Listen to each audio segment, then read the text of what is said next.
What is up? It's your boy Johnny Street Live BB Pro to tell like it is. Welcome back to an episode of Coaching Up. Today, guys, we're gonna coach up Chris Bumstead and show you guys how to get a bigger, thicker back like Bumstead. Remember, guys, we're doing our coaching up in parts. So today we're gonna break down 4 exercises: bent over barbell row and Smith machine row, chest supported machine row, chest supported lying dumbbell row, and then what Mike likes to call it, lat prayers. Anyway, guys, without further ado, keep your eyes glued to the screen, your ears glued to the speakers. Let's break down some. I can't swear anymore.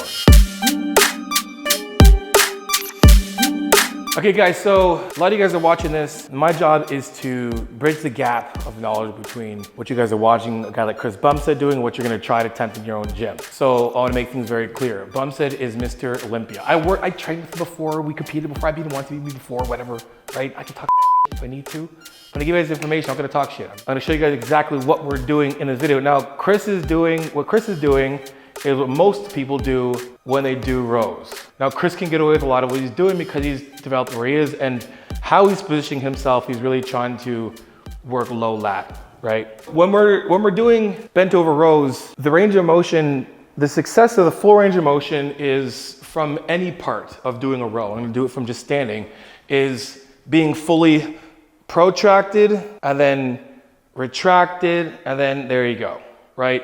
And just doing this motion here. And if I do this while I depress my shoulders and pulling in, and at this finished position, my shoulders are depressed, or I'm pushing my elbows to the floor again here, I'm feeling my lats really work. So from the back, it looks like this, and then it looks like this. This should look the exact same, whether I'm chest supported, whether I'm lying on like this way, or I'm bent over, right? I'm trying to do this, full in, right? So we want our traps and our rhomboids and stuff we want to open up, then we want it to retract. That's how we're gonna fill in that area, right? That's gonna make us thick. So the problem with this is, and the success of that, obviously, if you look at what our lat's job is basically is, shoulder extension. So we wanna bring this thing to our side here as strong as possible. We don't really need this part of our arm, right? So being like this, from here to here, right? From here to here. That's what my lats terriers are doing. It's doing this. So if I look at full range of motion, it's where this part goes down to this part. That is your full range. So if I'm bent over or chest supported, if I let my arms relax, this arm going to here is what my lats and terriers are doing, along with my rhomboids, my traps, delts are retracting as well too. So it's a retraction like this. Now my arms are just gonna be like this, because this is what they're here for, just to hold the bar. But the successful full range of motion is when this comes from here and goes all the way to here. Here's what happens for most people. The more I start to sit up like this, you can see the range of motion is shortened greatly. So now it's only from here to here. Is there a difference? Look at the difference. From here to here, or here to here.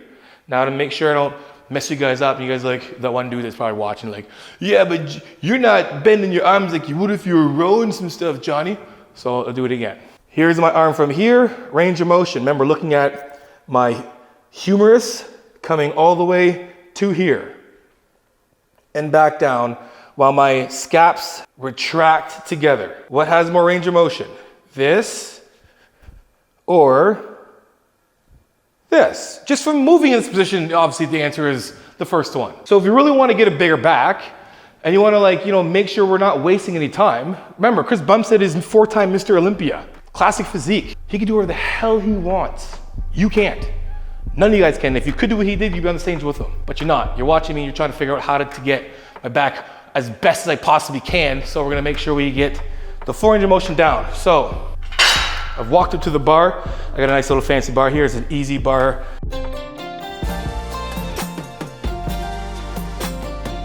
Our nice, easy, rackable, gold-plated, gold-tipped bar from Bells of Steel. Anyway, Chris Bumstead is going underhand grip.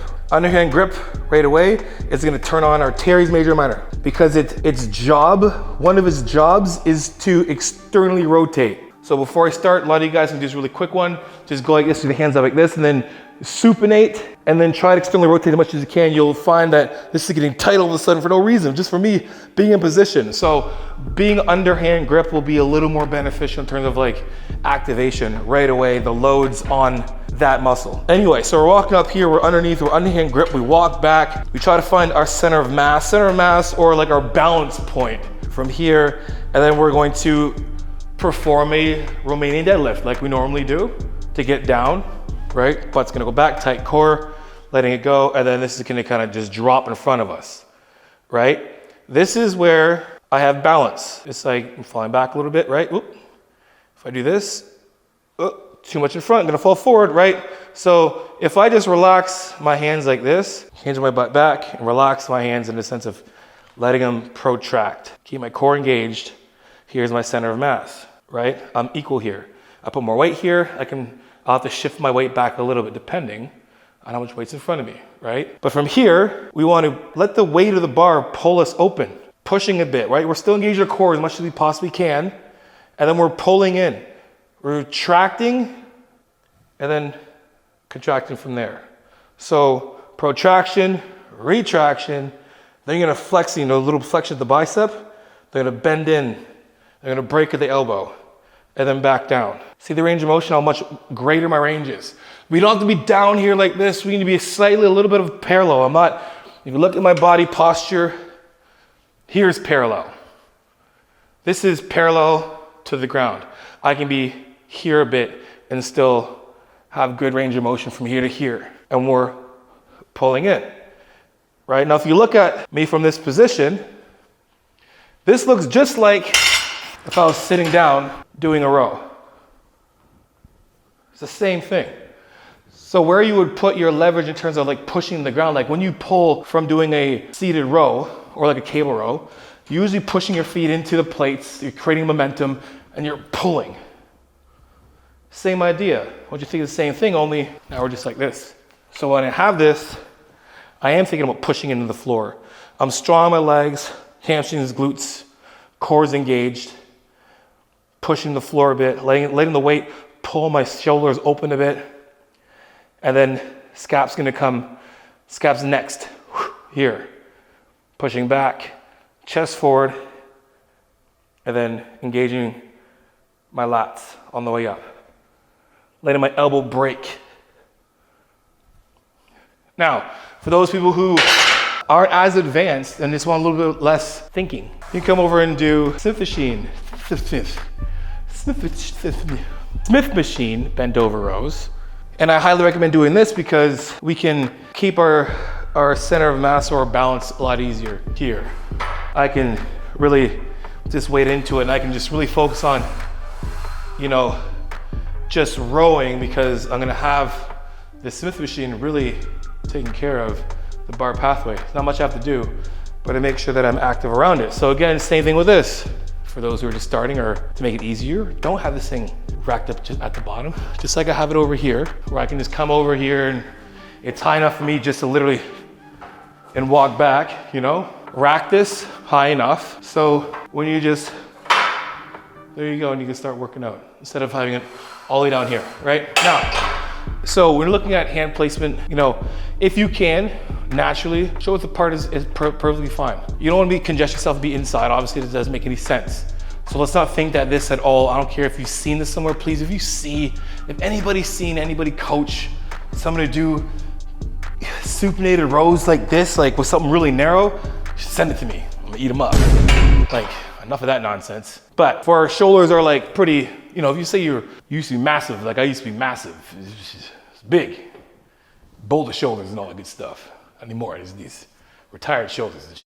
Anyway, so when we're over, you might have to open up a little bit, right? A little outside shoulder width. What is outside shoulder width? Well, if you look at like my thumb, like I'm right here, right? This is fine. Too wide, this just doesn't make any sense again, right?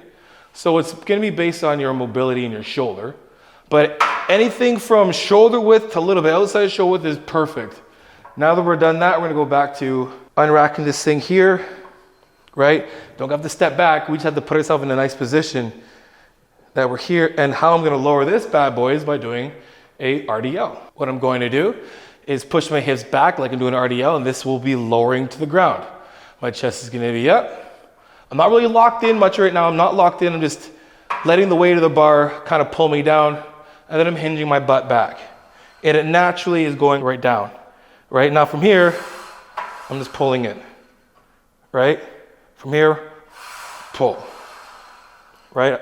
Let the weight of the bar open your shoulder blades up without doing this. We don't have to be completely rounded and then doing this. Like, I don't know what this is, but this is cat cow. What is this? This is like the scared kitten technique. So from here, tight, your butt's out. We're hinged. The weight of the bar is open your scaps, and then you're retracting first. Don't pull here, then do this. Retract the scaps first, pulling back. Pull here. The last thing done is here. Pulling in and out. Pulling in, right? And you can see how my weight is kind of shifting a bit. This is completely fine. The more weight you put on, that'll be your leverage. When I know somebody's doing this correctly, their butt literally is doing this thing where it's from here and it's doing this, it's doing this. This is fine. This is not, and neither is this, okay? So there you have it. There's my best way to break down doing bent over barbell rows, supinated on the barbell or the Smith machine. Anyway, that is it for today's video. If you guys use any of those cues, let me know in the comment section below. If you guys did like the video, make sure you guys like, subscribe, and share. You know, become what tell it is, transparent, vulnerable truth. And for coaching, johnasheed.com. If you want to know more about my coaching, guys, book yourself a 15 or 30-minute consult. At the end of the consult, I deduct it off any package that you pick. Hit the description below for those discount codes and promo codes that will save your life or change your life for the better, like Johnny 10 for 10% on bluestarnutraceuticals.com. And guys, I'm on Instagram, Snapchat, and TikTok. Send me your progress pics, your training pics, and your video clips. And I repost it for you, because you know how it is. Iron sharpens iron, progressive overload your life. In the meantime, keep dream chasing. Peace.